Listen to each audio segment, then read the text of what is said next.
kami ng baon ng anak ko para sa school. O diba, pag gagawa ng assignment nuknuka ng tamad. Ring at tinatago pa yung ama, magkamukha naman sila. Gabi na nga kaming lumabas kaya madilim na ang kapaligiran. Pero safe naman dito, mas nakakatakot pa nga yung circle of friends mo. Ay, sorry Mare. Huwag ko nga raw ipakita yung ama niya na para bang may magagalit. Anak, kung may ibang pamilya yan, matagal ko na siyang pinagpalit sa AFAM. Di sana, naglalaro na tayo ng snow ngayon. Mainit pa nga yung food pero kinagat niya na agad. Nang mainlove ako sa'yo, kala ko pag-ibig mo ay tunay. Rapper yarn? Hapon-hapon nga ang atake namin ngayon dahil nasa Japanese resto kami. O diba, ang sweet ng mag-ama. Maski nga akong nananahimik lang, dinamay pa. Mare, kailangan kong higupin re at sasama ang loob. Ba't ko alam, malamang magkaugali kami. Lahat ng kaartehan ko sa buhay, sinalo niyang lahat. Pag nag-aaway nga kami, parang kaaway ko rin yung sarili ko. Mahilig ngang tumingin sa expiration date yung anak ko kaya nagtatagal kami. Pagka malapit na sa date hindi niya nakukunin. Pero all goods naman dito kaya nakuha niya lahat ng gusto niya. Yung juicy daw sa akin na para bang pinamumukha niyang mabaho yung hininga ko.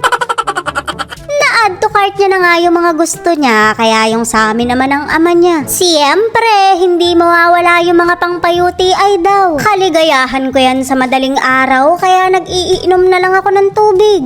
Ginagawa ko pang pulutan, tumagos na lang talaga sa pintuan.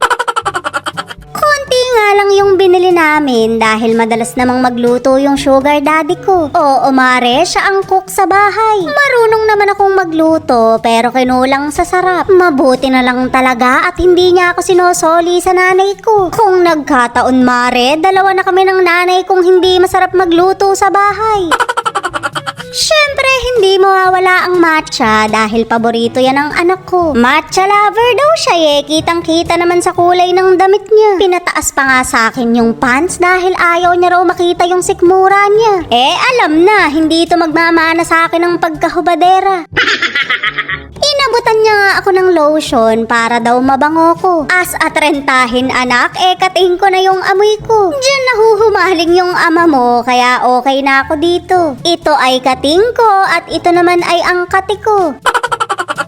Mare, ngayon lang ulit ako nakakita ng perla sa personal. Ang galing naman, bata pa ako nung huling nakakita ko nito. Gusto ko nga sanang itry pero hiyang na ako sa Kojic na hinahati-hati. Mare, tsaka sa Jean. Nakakabata kasi to dahil hindi ka na talaga aabutan ng pagtanda.